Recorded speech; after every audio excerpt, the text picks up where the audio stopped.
All right. Looks like we got a request to go deep, deep on BitTorrent. Got to say, solid choice. Yeah. We're talking about a protocol that's older than some smartphones out there, but guess what? Still running a huge chunk of the internet, got research, articles, the whole shebang. So listeners, buckle up. This is going to be fun. It's going to be good. What I find so fascinating about BitTorrent is that it's not just about how we download stuff, right? It's how we think about how we could be distributing, like, anything digital. Whoa. Yeah. Big picture stuff. And, one stat from all this research we've been digging into, it kind of blew my mind. Like, BitTorrent, it handles over half LFS of all internet traffic. Wow. I know, right? Not just those, special interest downloads, but like huge amounts of data. Yeah, that's right. And at its core, what BitTorrent does, it solves this problem, this age-old internet problem, right? How do you efficiently share large files? Imagine like you're trying to download, I don't know, a massive software update or a crazy high-res video from just one server. It'd be like trying to, I don't know, get a drink of water from a fire hydrant. More chaos than refreshment, for sure. So BitTorrent, it's like it changes the game entirely, right? Yeah. Breaks those huge files, chops them up into smaller pieces, and then, well, this is where it gets really cool. It distributes those pieces across all the users trying to download the same thing. Yeah. Like, whoa! Yeah, you got it. That's it. Every single user becomes this mini distributor sharing the pieces they've downloaded with everyone else on the network, like a real team effort. It's like a massive digital potluck, right? Everyone brings a piece of the dish. But here's the thing, right? Here's what always gets me. What's stopping someone from just, like, downloading all the pieces from everyone else without actually, sharing anything themselves? Talk about bad potluck etiquette. Ah, see, that is where the magic, the secret sauce of BitTorrent comes in. The choking algorithm. Choking algorithm. Okay, that sounds intense. Like out of a digital thriller or something. It's very dramatic, yeah. But actually, it's pretty elegant, if you think about it. So the choking algorithm, what it does is it prioritizes those who upload. So the more you contribute, to that swarm, the faster you're going to get the complete file. It rewards you with faster download speeds. So it's not just about, like, being a good internet citizen, which, always good. But it actually, like, directly benefits you to share. Yeah. Like, BitTorrent has this built-in sense of fairness. Kind of cool. That is a great way to put it, yeah. It incentivizes cooperation, and it makes sure that the system, it just hums along, stays efficient, even when you have, tons of users all trying to download at the same time. And speaking of efficiency, we can't ignore the elephant in the room here. BitTorrent, you know it. It's got this reputation for, shall we say, unconventional file sharing. True, yeah. Yeah. Definitely been linked with piracy and all that. But here's the thing, and it's important. The tech itself, totally neutral. Think of it like, I don't know, a hammer. A hammer can build a house, or it can, not break things. That's exactly. Tool for the job. Right. Yep. So let's focus on the building side of BitTorrent. Like, what are some legit uses for this powerful tech? Oh, man. Possibilities are huge. We're talking distributing, like, large data sets for research, academic papers even, heck, software updates. One example that I always find so fascinating is academic torrents. Oh, yeah. They've got this massive, and I mean massive library, all legal open access data. Like, we're talking high resolution images from museums to, groundbreaking scientific research papers. It's like the Library of Alexandria went digital, but instead of scrolls, it's what, terabytes of data? Terabytes, petabytes, who knows where it'll end up. But that's really just scratching the surface. Researchers at UCLA, they've been exploring this, and it gets pretty fascinating how even the starting point, the initial conditions of a BitTorrent swarm can, like, completely change how files get shared around. Okay, so we've got research, real-world examples, and apparently it gets even more intriguing. Don't leave me hanging. What did they find? Okay, so UCLA research, intriguing findings. Give me the goods. What they discover about these BitTorrent swarms.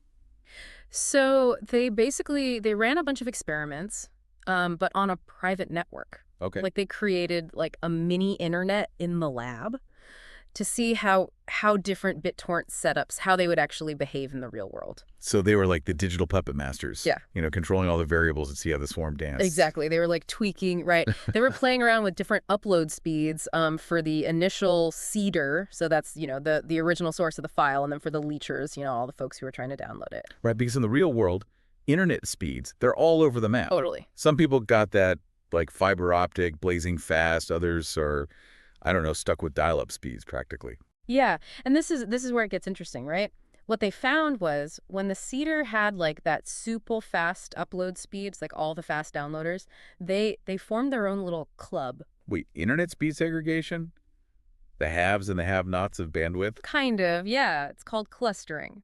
So peers with, similar upload speeds, they were way more likely to like connect and share with each other. Well, yeah, it makes sense if you think about it. Like if you've got, I don't know, a sports car, you're going to want to cruise with other sports cars, not be stuck behind a minivan. Right, you get it. And it reinforces that whole fairness thing we were talking about earlier. So fast leechers, because they were uploading quick, they got to stay in that fast lane, enjoy those like super fast downloads. But meanwhile, the slower leechers, They were stuck in traffic watching that download bar crawl along, yeah. exactly. But then the researchers, they did something kind of wild. They hit the brakes on the seeder, like gave it a much, much slower upload speed, basically created a bottleneck right there at the source. Ooh, okay. Bet that shook things up. Caused a digital riot. Not quite a riot, but it definitely it changed the order of things. Remember those little exclusive clubs of fast downloaders? Mm-hmm. Gone. Because that slow seeder, it forced everyone to mix and mingle, start sharing pieces more equally across the entire swarm. So even with a slower seeder, everyone was still contributing. Everyone was benefiting. That's kind of cool, actually. It is. It's like the swarm adapted, right, to the conditions it was given. Those fast leechers, they couldn't keep their little fast lane going, so they ended up, they had to spread out their upload bandwidth more broadly, which actually ended up helping the slower leechers in the process. So the slow seeder accidentally made things more fair. Who knew? Exactly. And this finding, it's really cool because it shows like how even these small changes, just at the beginning, at the very start of a BitTorrent swarm, it can totally change how everything plays out. The butterfly effect, but for file sharing. And speaking of controlling the flow here, this makes me think about those trackerless torrents you mentioned before. You know, the ones that just ditch having a central organizer altogether? How does that even work? Trackerless torrents. It's like, almost sounds rebellious. It does. No central authority, everyone's just figuring it out on their own. But how does that even work? It's like having a flash mob, but there's no organizer. How do you even know where to show up? That's where it gets really, really clever. Trackerless torrents, they rely on this thing. It's called a distributed hash table. DHT for short, if you want to be cool. Oh, okay. Think of it like a phone book, but it's constantly being updated and shared by everyone on the network. So instead of one central directory, it's like everyone's got a copy and they're all like, hey, I got an update for you. I got an update for you. Yeah, exactly. Each peer, in that trackerless torrent, they become like a mini tracker themselves. They use the DHT to share information about who has which pieces, and it's crazy efficient, and it gets rid of that single point of failure that you have with a central tracker. So it's more resilient, it's more scalable. It's like the BitTorrent equivalent of like going off the grid, Kind of. living off the land, But are there any downsides to this whole DHT thing? Well, every new tech, it's gonna have its growing pains, right? Yeah. Making sure that whole DHT network is accurate, it's secure. That's still something researchers they're always working on. But man, the potential, it's huge. Okay, I'm really starting to see the bigger picture here. Like we started with how do you download PIC files? Now we're talking about this whole other way to distribute, I know, anything digital, really. It's like BitTorrent, it's not even about the files anymore. It's about access. It's about resources.